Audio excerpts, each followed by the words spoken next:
Thank you, Ms. Fredrickson. Now it is my pleasure to announce our valedictorian.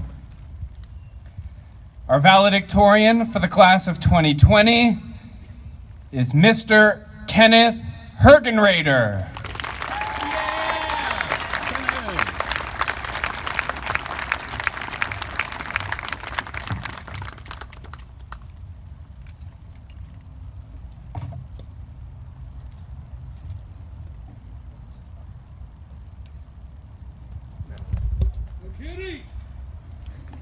Congratulations.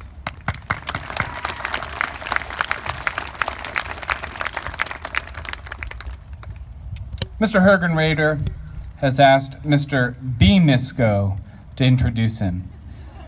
Mr. B. Misko.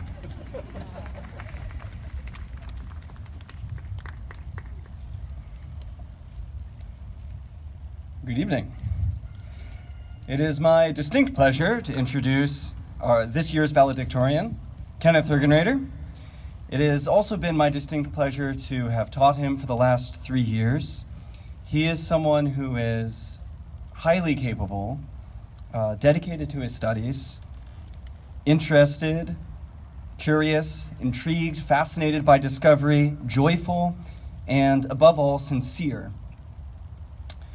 His competence and capability and high achievement go without saying to anyone who knows him.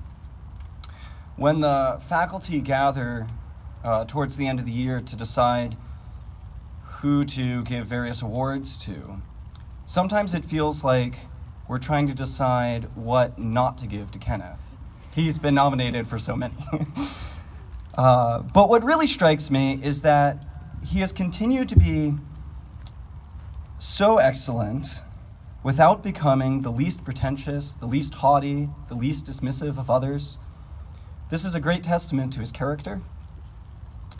And what's more, though excellent, no one begrudges him on account of his excellence.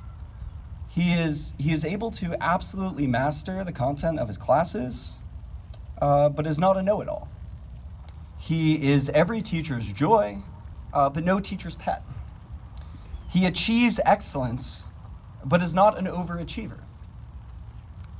And he can do these things because he is dedicated to his learning and sincere. I spoke with my wife earlier about what stood out to her most about Kenneth. She was his 6th grade teacher. And it was precisely this sincerity that she remembered most about him. In my own experience over the last 3 years, it has not ever really struck me that Kenneth is someone who is just born brilliant. I think rather his constant dedication over years have formed the mental habits and the qualities of character that make for the fertile soil from which success grows. And he has grown. It has been a joy to watch, a joy to have him in my classes, and I will miss him very much. So without further delay, Mr. Kenneth Hergenrader, our valedictorian. Yeah. Thank you, Mr. Misko. Good evening, class of 2020, and all those physically and virtually here to support us. Congratulations! We have persevered through years of studying Latin, countless essays and exams, and most of all, our daunting senior thesis. Those are no small feats, so I think you all deserve a round of applause.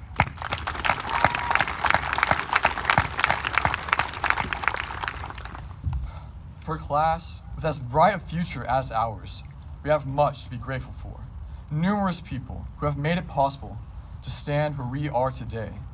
First, I'd like to thank our faculty and administration who have worked tirelessly to make every day at Founders possible. Next, I'm exceedingly grateful for all of our teachers. Ever since I first attended Founders, back when they squeezed us 6th graders into the modulars behind the gym, our teachers proved that they were dedicated to providing us with a quality classical education and even to helping us grow as human beings. While we likely won't remember every single date we learned in Western civilization, we will forever benefit from all they have done to teach us to think logically, to work with diligence, and even to live virtuous and happy lives. I especially want to thank Headmaster Karos, who is always ready to uplift us with a warm welcome, a thought-provoking speech, or one of his classic jokes. I'd like to thank my parents for supporting me through literally everything, whether it was allowing me to do tackle football or even allowing me to jump off our roof just because I thought it was necessary for a certain physics video.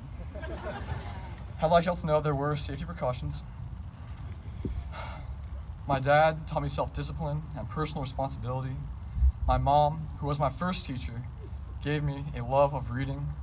They taught me humility and servant leadership, and most importantly, they gave me a strong foundation of faith. So lastly, I thank our Heavenly Father, from whom all blessings flow.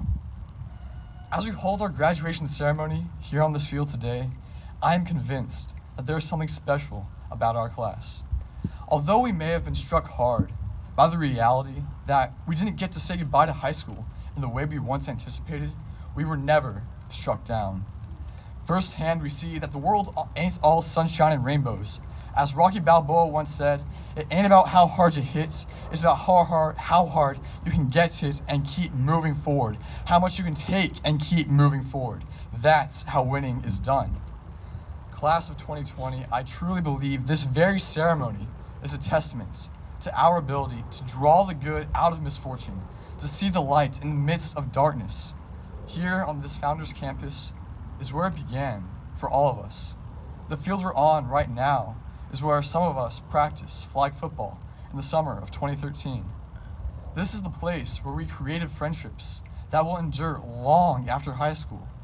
With all that has happened in the world to bring us here, it somehow seems fitting that our time at Founders ends here tonight, where it all began.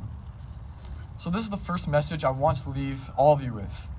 And if there's only one thing you remember about my speech, remember this. If someone can still see their blessings, even though they may be surrounded by chaos, that person will always be sustained to fight the good fights and to keep moving forward. One thing I've learned from going to Founders is the importance of facing and even embracing adversity. Think about this. Imagine all the books we've read if you took out the element of adversity, the theme of inner struggle, that which drives the story to its end. Books like this would be boring, and more importantly, we would learn nothing from them. In class, just as in real life, adversity and tough days are inevitable. So we might as well challenge ourselves to become stronger and more resilient individuals. As a matter of fact, of all the field trips I've been to at Founders, the one that was the most fun and the most memorable was not the one which went perfectly according to plan. No, it was the one in 7th grade that was outdoors, and it had been raining the days prior, making all the trails extremely muddy. But a group of us said to each other, you know what? We're gonna go down those trails anyway. It was no walk in the park. It was muddy. It was gross. We definitely ruined our clothes, and it was worth it. It was worth it because it wasn't easy. It was worth it because we did it our way. We didn't march through the mud as quickly as possible to get from point A to point B. We weren't concerned with efficiency, which is tempting as we become adults. No, we jumped through the mud and splashed it everywhere, making the destination the journey, a truly enjoyable journey. As we look forward to our future and carry with us years of experience pursuing the good, true, and beautiful, the best advice I can give you is to live doing what you are passionate about. Because when you do it your way, the path through the mud is not scary and arduous, but rather it is enjoyable and rewarding. When you do it your way, you are more driven to get up and keep moving forward when life knocks you down. When you do it your way, the fruit of your labor has a far greater impact. As I bring this speech to a close, I'd like to share with you some words of wisdom that I've heard throughout my time at Founders. Remember, it is not the critic who counts. The credit belongs to the man in the arena whose face is marred by dust and sweats and blood. Remember, to dream the impossible dream, and to fight for the right without question or pause. Remember to know that you're in the good old days before you've actually left them. Remember to tell anyone who doubts you, you have no idea how high I can fly. Remember Jeremiah 29:11, for I know the plans I have for you, declares the Lord, plans to prosper you and not to harm you, plans to give you hope and a future. Class of 2020, it has been a pleasure to learn with you, to laugh with you, to grow with you. Thank you, good night, and God bless.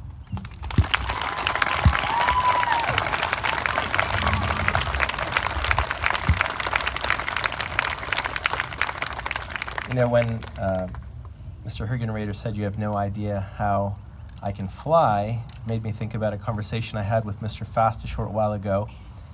He was telling me about the launch that just happened earlier today, the first time in 10 years that we're actually launching men up into space, and this being a joint private-public partnership with NASA and SpaceX, yeah, thanks. That's a pretty amazing thing, right? It's a pretty amazing thing that's happening right